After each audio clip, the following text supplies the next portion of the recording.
জনদৰদী বিধায়ক অমিয় কুমাৰ ভূঞাক পুনৰ প্ৰাৰ্থিত্ব প্ৰদানৰ দাবী। বিহপুৰীয়া সমষ্টিত বিজেপিত কোনো লবি নাই।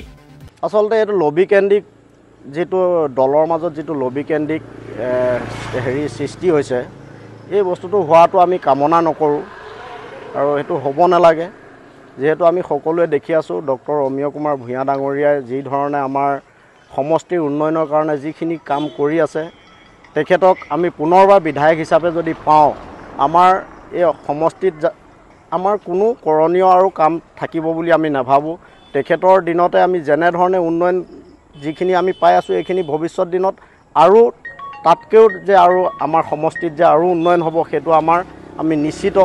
গতিকে লবি কেন্দ্ৰিকটো হোৱাটো মই কামনা নকৰোঁ। মই সকলোকে আমাৰ দলৰ যিমান কাৰ্যকৰ্তা আছে সকলোকে মই আহ্বান জনাম সকলোৱে একত্ৰিত হৈ আমাৰ বৰ্তমানৰ যিগৰাকী বিধায়ক আছে তেওঁ সকলোৱে আহি একেলগে আগবঢ়াই আমি লৈ যাব লাগে আৰু সকলোৱে আমি মিলি দলক আমি এইটো দলৰ ওচৰত আমি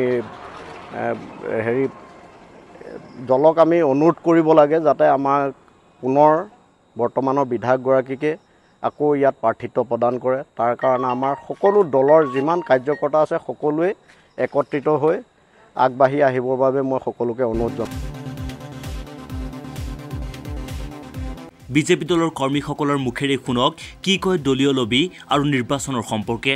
যি পঞ্চায়ত ইলেকশ্যন এই পঞ্চায়ত ইলেকশ্যনতো আমাৰ অপশক্তি ওলাইছিলে বা ডক্টৰ অমিয় কুমাৰ ভূঞা ডাঙৰীয়াৰ বিৰোধী পক্ষই বিভিন্ন চেষ্টা চলাইছিলে, কিন্তু ডক্টৰ অমিয় কুমাৰ ভূঞাৰ একক প্ৰচেষ্টাত আমাৰ দলীয় নেতৃত্বৰ সহযোগত আমাৰ মণ্ডলৰ সহযোগত বুথৰ সহযোগত তেওঁ এই সকলো অপশক্তি নস্যাৎ কৰি বিহপুৰীয়া সমষ্টিৰ সকলো পঞ্চায়তত আমাৰ বিজেপি দলে 100% জয় নিশ্চিত কৰিবলৈ সক্ষম হ'ল। আৰু এইটো 1947 চনত ভাৰত স্বাধীন হোৱাৰ পাছৰ পৰা আজিলৈকে বিহপুৰীয়া সমষ্টিত 100% পঞ্চায়তৰ নিৰ্বাচনত জয়যুক্ত হোৱা নাই। ইয়ে প্ৰমাণ কৰে যে ডক্টৰ অমিয় কুমাৰ ভূঞাৰ ওপৰত ৰাইজৰ আস্থা আছে, ৰাইজৰ বিশ্বাস আছে আৰু আমাৰ সকলোৰে বিশ্বাস আছে যে বিহপুৰীয়া সমষ্টিটোৰ উন্নয়নৰ কাৰণে ডক্টৰ অমিয় কুমাৰ ভূঞা ডাঙৰীয়াৰ বাহিৰে অন্য কোনোবা এজন ব্যক্তি আহি ইয়াত সমষ্টি উন্নয়ন কৰিব বুলি আমি নাভাবোঁ। আগন্তুক 2026 বিধানসভাৰ নিৰ্বাচনত বিজেপি মিত্ৰজোঁটৰ প্ৰাৰ্থী ডক্টৰ অমিয় কুমাৰ ভূঞাক পুনৰ দলীয় টিকেট প্ৰদানৰ দাবী জনাইছে দলীয় কৰ্মীসকলে। বিধায়ক অমিয় কুমাৰ ভূঞাৰ বলিষ্ঠ নেতৃত্বতে যোৱা পঞ্চায়তৰ নিৰ্বাচনত বিজেপি দলৰ প্ৰাৰ্থীয়ে বিহপুৰীয়া সমষ্টিত 100% নিৰ্বাচিত হয় বুলিও দাবী কৰে একাংশ দলীয় কৰ্মীয়ে। আমি দলৰ নেতৃবৰ্গৰ নিৰ্দেশ মতেই কাম কৰিছোঁ। দলৰ নীতি নিয়ম আমি উলংঘা কৰিব নোৱাৰোঁ। নামঘৰ মন্দিৰ মছজিদ সাংস্কৃতিক মঞ্চ সকলো অনুষ্ঠানলৈ গৈ অসম অৰুণাচলৰ সীমা সমস্যা মোকাবিলা কৰা বানপানীৰ সমস্যা আদি বিষয়ে দিনে ৰাতিয়ে বিধায়ক অমিয় কুমাৰ ভূঞাই অহৰ্নিশে কাম কৰি আহিছে।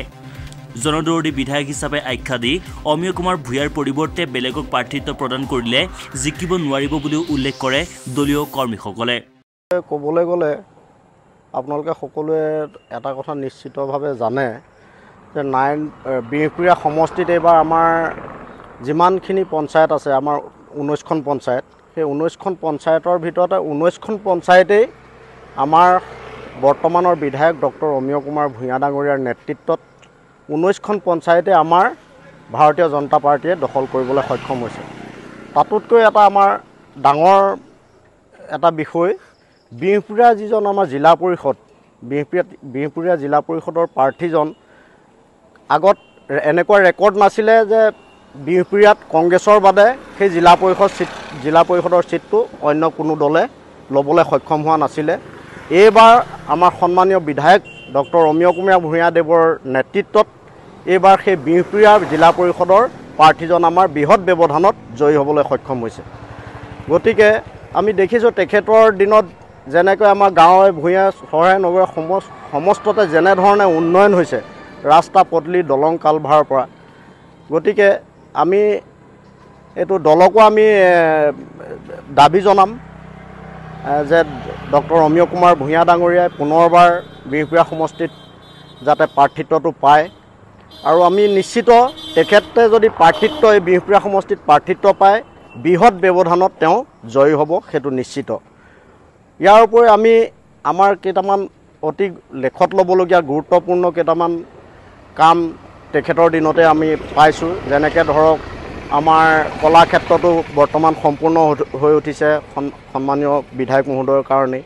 তাৰ উপৰি আমাৰ মাধৱদেৱ গুৰুজনাৰ জন্মক্ষেত্ৰত তেখেতে যিখিনি আমাৰ দুইখন থানৰে উন্নয়নৰ কাৰণে যিখিনি কৰিছে সেইখিনি আমি লেখত ল'বলগীয়া।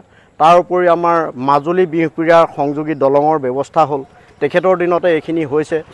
যিখিনি কাম তেখেতৰ দিনত হৈছে এই কামখিনি আমি সকলোৱে আমি সেইখিনি মানিব লাগিব আৰু আমি সেইকাৰণে আমি দাবী জনাম যাতে বিহপুৰীয়া সমষ্টিত পুনৰবাৰ সন্মানীয় বিধায়ক ডক্টৰ অমীয় কুমাৰ ভূঞা ডাঙৰীয়াকে প্ৰাৰ্থিত্ব প্ৰদান কৰে। News desk report, UA news.